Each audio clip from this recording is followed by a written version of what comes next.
Good morning! Our lesson for today is about the 5 techniques to overcome laziness. So this is lesson number 4.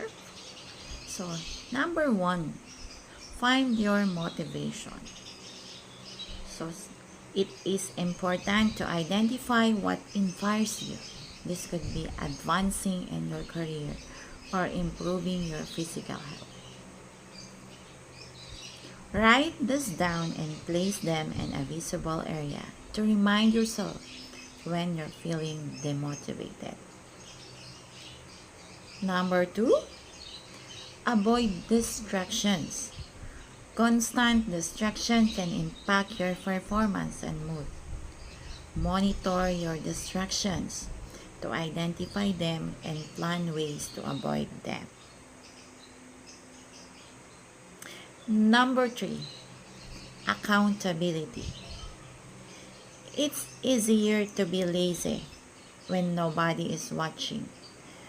You're more likely to stay committed to your goals if you know someone is holding you accountable.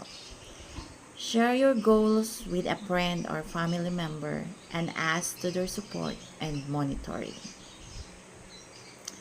Number 4, give yourself breaks.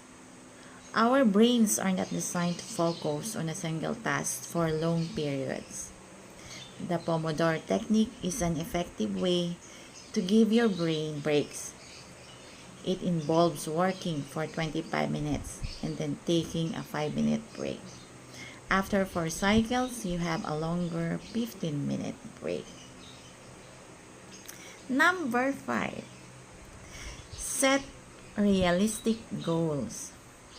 It's important to set achievable goals.